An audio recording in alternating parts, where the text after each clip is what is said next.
Assalamualaikum warahmatullahi wabarakatuh.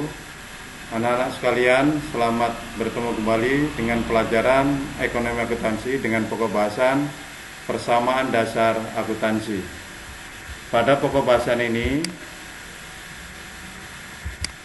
kita akan mengenal lebih jauh tentang persamaan dasar akuntansi. Apakah persamaan dasar akuntansi itu? Persamaan dasar akuntansi adalah suatu persamaan yang menggambarkan posisi di mana jumlah aset sama dengan jumlah liabilitas ditambah dengan jumlah ekuitas, atau dalam kata lain, jumlah harta yang dimiliki oleh perusahaan itu sama dengan jumlah utang dan jumlah modal yang dimiliki perusahaan itu. Jadi aset harus sama dengan liabilitas dan ekuitas. Oke, kita lanjutkan saja. Sebelum membahas persamaan, kita harus mengetahui dulu tentang transaksi, karena transaksi ini nanti akan dijadikan dasar untuk membuat persamaan. Apakah itu transaksi? Transaksi adalah suatu peristiwa ekonomi perusahaan yang mengakibatkan perubahan pada posisi keuangan, yaitu perubahan aktiva, kewajiban, dan ekuitas suatu perusahaan. Oke, kita lanjutkan. Suatu contoh, ada transaksi pada tanggal 1 Januari, Tuan Ada menyetorkan uang ke dalam perusahaan sebagai modal pertama. Analisisnya adalah, pada posisi ini maka aktiva berupa kas bertambah dan modal di posisi pasifa juga itu bertambah. Ingat, di posisi aktiva kas, posisi pasifa modal. Oke, kita lanjutkan. Tanggal 2 Januari dibeli peralatan 5 juta. Maka analisnya adalah di posisi aktiva kas berkurang dan di posisi aktiva yang lain ada penambahan peralatan. Kita lihat, peralatan bertambah karena secara tunai maka mengurangi kas. Tadi kan membeli kan, maka mengurangi kas. Jadi di sini bertambah, di sini berkurang, di posisi pasifa tidak ada pengaruh. Kita jumlahkan 5 dengan 5, 10, sama sudah. Oke. Untuk materi berikutnya, supaya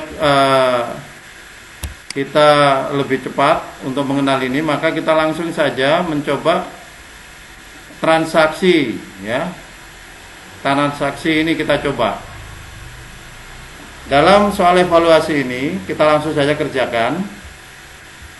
Pada transaksi yang terjadi di Linda Salon pada bulan pertama pendiriannya, tanggal 1 Juni, Nyonya Linda menginvestasikan atau menyetorkan modalnya ke perusahaannya.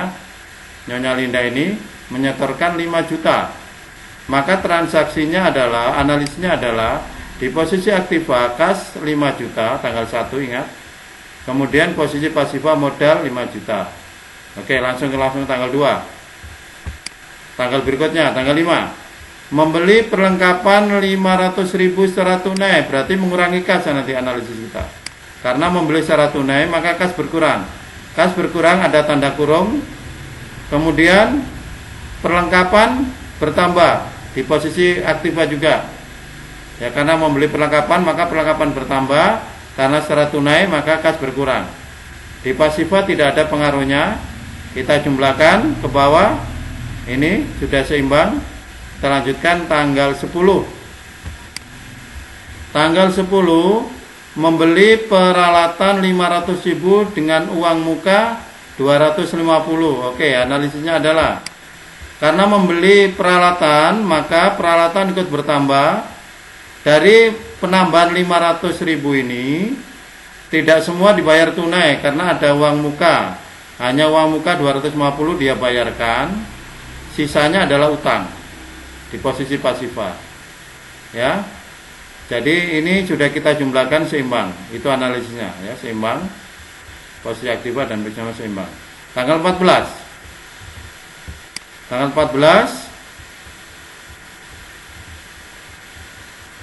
mencatat pendapatan jasa salon untuk 2 minggu pertama 1 juta. Berarti analisnya adalah kas bertambah karena ada uang masuk, ya. Kas bertambah 1 juta, modal ikut bertambah, posisi pasifa 1 juta. Dicatat sebagai pendapatan. Kita jumlahkan ke bawah, oke, udah seimbang. langsung tanggal 15. Tanggal 15 dibayar gaji karyawan 500.000. Berarti kas berkurang karena untuk membayar gaji. Oke, tanggal 15 kas berkurang. Modal ikut berkurang, dicatat beban gaji. Kita jumlahkan ke bawah. Oke, sudah seimbang. Tanggal 22.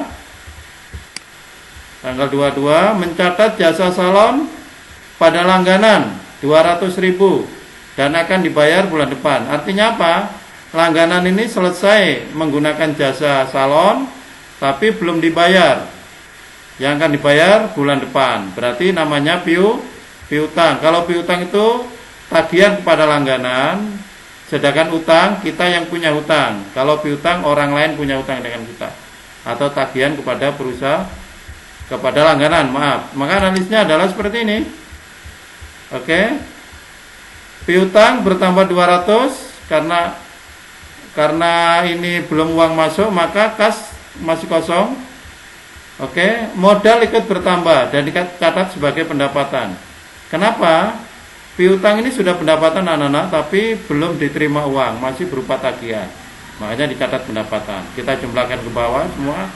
Sudah seimbang jumlahnya. Kita lanjut tanggal 25. Tanggal 25 membayar biaya listrik 500.000. Analisnya adalah kas pasti berkurang karena untuk bayar 500.000. Nah ini kas juga ikut, modal ikut berkurang juga 500.000. Saya keterangan beban listrik, air dan telepon. Kita jumlahkan ke bawah. Oke, sudah seimbang. Sekarang tanggal 26. Tanggal 26 penerimaan pendapatan minggu ketiga dan keempat 1.500.000. Analisnya adalah kas pasti bertambah, di posisi aktiva kas bertambah 1.500.000 karena ada uang masuk. Di posisi pasifa modal ikut bertambah 1.500.000. Kasih keterangan pendapatan jasa karena jelas pendapatan. Kemudian kita jumlahkan di bawah, sudah seimbang. Kita lanjut nomor 28. Nomor 28 ini perlengkapan yang terpakai 200.000. Anak-anakku sekalian, tadi kita sudah namanya memiliki perlengkapan sebesar berapa tadi? 500.000. Sekarang yang terpakai itu 200. Berarti masih ada sisa 300 nanti. Coba kita lihat analisnya anak-anak.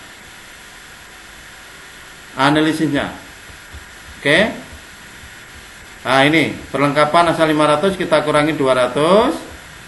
Kemudian di bagian modal juga berkurang 200. Oke, dikasih keterangan beban perlengkapan. Sekarang kita jumlahkan ke bawah. Oke. Nah, kita lihat jumlahnya ini sudah sama sudah.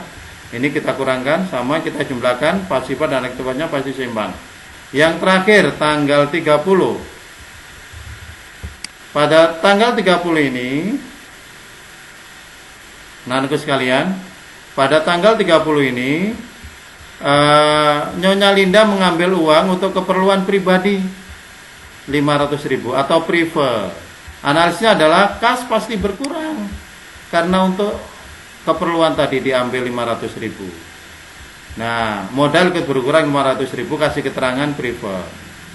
Oke. Anak-anakku sekalian, di dalam kolom keterangan ini hanya boleh diisi keterangan modal, kelompok pendapatan, kelompok beban dan prefer. Jadi ada 4 kelompok saja. Modal pertama ya, kemudian yang kedua pendapatan, ketiga beban, dan keempat prefer. Selebihnya nggak boleh dicatat di kolom keterangan.